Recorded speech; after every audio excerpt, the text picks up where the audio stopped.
The turtle was very alert. When danger threatened him, he never got hurt. He knew just what to do.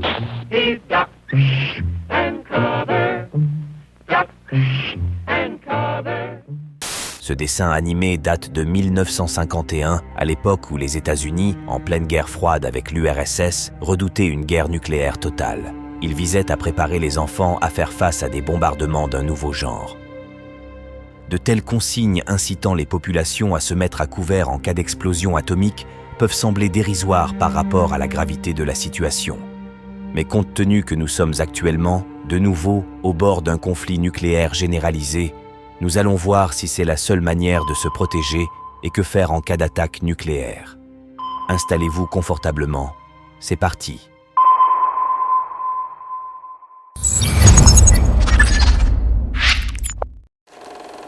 Soyons honnêtes, pour survivre à une explosion nucléaire, il faut en premier lieu avoir un peu de chance. Car au vu de la puissance des armes de ce type, actuellement en service sur toute la surface du globe, vous serez pulvérisé en une fraction de seconde ou vaporisé si vous vous trouvez à moins de 10 km de l'impact initial. Je vous invite à voir notre vidéo présente sur la chaîne qui vous montre les conséquences d'une explosion nucléaire sur une grande ville. Ceci étant dit, il y a de fortes chances que vous ne vous trouviez pas à proximité du point d'impact. Nous allons voir tout d'abord quelles seront les cibles privilégiées afin que vous puissiez vous faire une idée du niveau de risque que représente votre localisation actuelle. En temps de guerre, l'ennemi qui dispose de telles ogives hyper destructrices ciblera en priorité des zones stratégiques. La population en elle-même n'est pas une cible prioritaire, même si elle subira directement les conséquences d'un bombardement. Depuis les années 90, les armes nucléaires ont évolué pour devenir des armes tactiques au guidage particulièrement précis. Nous avons d'ailleurs pu en avoir un aperçu très récemment, lors du tir russe du missile hypersonique Oreshnik sur une usine de satellites ukrainienne à Dnipro. S'il s'agissait d'un tir balistique de mise en garde, ce vecteur est en fait conçu pour emporter des têtes nucléaires. Les cibles prioritaires sont disséminées sur tout le territoire national. Les bases aériennes militaires font partie des premières infrastructures qui seront visées par l'ennemi, tout comme les centres de commandement des armées. Leur destruction a pour but d'empêcher une riposte immédiate et coordonnée. Les lieux les plus sensibles ne sont pas connus du grand public et parfois même ignorés par les services de renseignement ennemis. Les grands aéroports civils, qui pourront se substituer aux bases aériennes militaires, seront également des cibles privilégiées, tout comme les ports maritimes. Ensuite, si l'ennemi est toujours en capacité d'attaquer et que la guerre se poursuit, les bases militaires et les infrastructures civiles stratégiques seront visées pour semer le chaos dans la population. On peut alors énumérer les sites de production nucléaire, les grandes centrales électriques, les infrastructures ferroviaires, les grandes usines, les marchés d'intérêt national et enfin les grandes métropoles. À ce stade, la population qui vit loin des zones ciblées subira elle aussi les conséquences de ces destructions. On peut citer le blackout électrique, des difficultés d'approvisionnement en eau et en nourriture, la disparition de la plupart des moyens de télécommunication, la désorganisation des forces de l'ordre et des services de secours. À court terme, cela aura pour conséquence l'augmentation de la criminalité et l'apparition du phénomène de pillage. Si vous êtes encore vivant et que vous n'avez pas subi l'impact initial, les rayons ionisants, la vague thermique et l'onde de choc provoquée par l'explosion nucléaire, vous risquez d'être confronté aux retombées radioactives. Il n'est pas possible de prévoir avec précision la zone qui sera soumise à ces retombées mortelles, car la météo et la topographie influent directement sur le déplacement des nuages radioactifs. Dans le doute, au vu du nombre d'explosions de ce type qui auront eu lieu sur tout le territoire national, il convient d'appliquer préventivement les mesures que nous allons lister. Mais avant toute chose, disons-le tout de suite, si vous avez entendu parler de l'hiver nucléaire qui pourrait suivre une guerre atomique totale, sachez qu'il s'agit d'un mythe. Cette idée a longtemps effrayé les populations depuis qu'elle a été émise en 1982. Revenons-en à notre explosion. Il faut savoir que le nuage en forme de champignon qui suivra l'explosion atomique si la bombe a percuté le sol est composé de matière irradiée qui va rapidement se propager dans l'atmosphère. Le nuage va ensuite se disperser puis retomber jusqu'à des centaines de kilomètres de l'impact initial. Tandis que les débris les plus lourds retomberont à proximité de l'épicentre, les particules irradiées les plus fines voyageront beaucoup plus loin. C'est de cette menace qu'il va falloir vous protéger, car les poussières radioactives peuvent facilement être respirées, ingérées et imprégner les vêtements. Tout d'abord, il est important de souligner que les éléments les plus radioactifs ont la demi-vie la plus courte. Les premières retombées de nucléides arriveront moins d'1 heure après l'explosion et la plupart des suivantes interviendront dans les 48 heures. Si les vents sont forts, la contamination s'étendra sur une distance plus grande et mettra plus de temps à retomber. Elle sera en conséquence diluée et plus diffuse. Des pluies ou des orages peuvent ramener les particules au sol beaucoup plus rapidement. De nombreux témoins des bombardements atomiques d'Hiroshima et de Nagasaki ont raconté avoir vu une pluie noire retomber quelques minutes après la catastrophe. La pluie était noircie par les cendres et les poussières radioactives. Les radiations qui émanent de ces particules diminuent avec le temps. Il est donc important de s'abriter rapidement pour éviter d'être en contact avec elles et de rester confiné plusieurs jours. D'après des études datant de la guerre froide, il a été estimé qu'après 2 semaines passées dans un abri, il était relativement sûr d'en sortir pour évacuer la zone. Alors, que faire en attendant l'arrivée de ces retombées radioactives ? Dans le meilleur des cas, il faudrait rejoindre un abri anti-atomique qui dispose de stocks de survie, d'équipements et de filtres à air spécifiques. Mais en France, si vous ne faites pas partie du gouvernement, du Sénat ou du Parlement, vous ne pourrez compter que sur vos propres moyens. Toutefois, pas de panique. Votre domicile peut faire office de bulle de protection pour tenir le temps que les radionucléides extérieurs perdent en radioactivité, soit au moins 2 à 3 semaines. Pour éviter de prendre des risques inconsidérés, il est conseillé de vous munir d'un dosimètre compteur Geiger, du nom de son inventeur, ou bien Gégère comme il est coutume de l'appeler en France.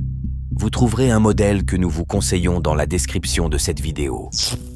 Sachez que l'irradiation globale peut être mortelle à partir de 1500 millisieverts par heure et que la mort est certaine au-dessus de 10 000 millisieverts cumulés reçus en moins de quelques heures. À l'autre bout de l'échelle du risque, il n'y a pas d'effet observable en dessous d'une irradiation de l'ordre de 100 millisieverts cumulés ou d'un débit de dose de l'ordre de 100 microsieverts par heure. En résumé, le réel danger commence dans une zone dont l'irradiation globale est au-dessus d'1 millisievert par heure. Dès que vous apprenez qu'un bombardement nucléaire est en cours ou qu'il vient de se produire, réfugiez-vous à votre domicile, non sans vous débarrasser de vos vêtements avant d'y entrer. Avant de vous déplacer à l'intérieur de votre habitation, à l'aide d'une serviette humide ou de lingettes que vous jetterez à l'extérieur, nettoyez les parties du corps qui n'étaient pas recouvertes par vos vêtements. Prenez ensuite une rapide douche, puis coupez immédiatement la VMC et rendez votre habitation étanche à l'air extérieur.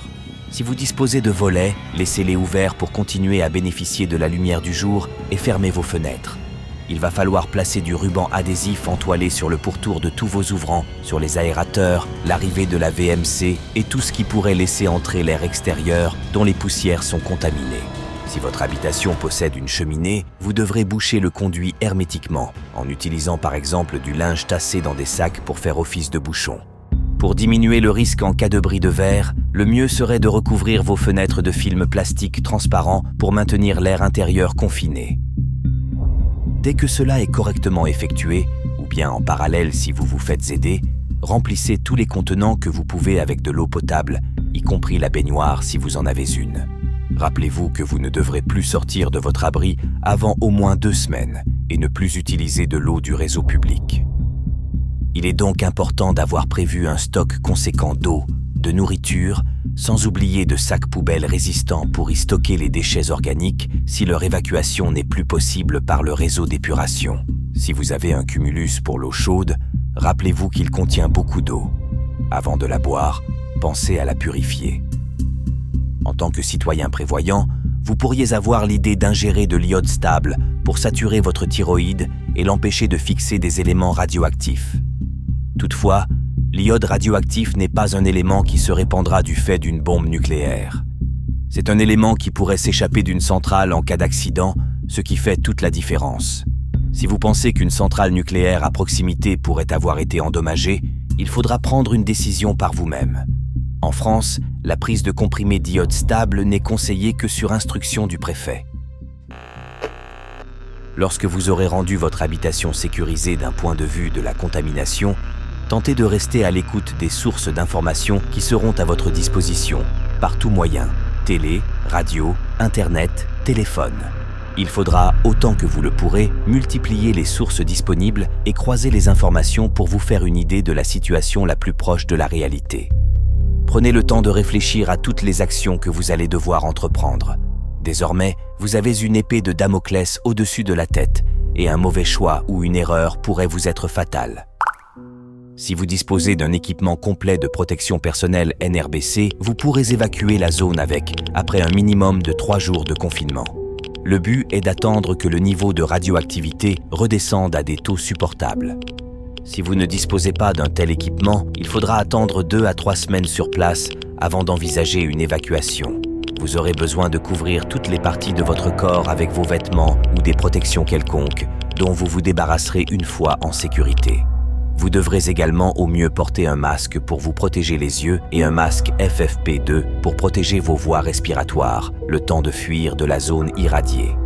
Comme pour toutes les ruptures de la normalité possible, il est important d'anticiper les conséquences d'une attaque nucléaire. Loin de l'idée que la majorité des gens peuvent s'en faire, une guerre atomique n'est pas synonyme de destruction totale. Toutefois, il convient de mettre toutes les chances de votre côté pour survivre et ne pas céder à une anxiété démesurée. Toutes les nations et tous les peuples seraient perdants à se lancer dans une confrontation d'une telle intensité. Alors gardez l'espoir du maintien de la paix malgré les gesticulations de certains gouvernants, souvent irraisonnés. Préparez-vous pour gérer du mieux possible les choses sur lesquelles vous avez réellement prise. Préparez-vous pour pouvoir faire face aux dangers si la situation devait échapper à tout contrôle. Bref, les Dum-dum, diddle-dum-dum, diddle-dum-dum, diddle-dum-dum.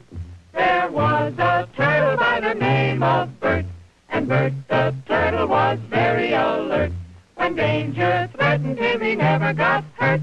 He knew just what to do. He ducked and covered, ducked and covered. He did what we all must learn to do. You And you and you and you. duck and cover. Be sure and remember what Bert the Turtle just did, friends, because every one of us must remember to do the same thing. That's what this film is all about. Duck and cover. This is an official civil defense film produced in cooperation with the Federal Civil Defense Administration and in consultation with the Safety Commission of the National Education Association. Produced by Archer Productions, Incorporated.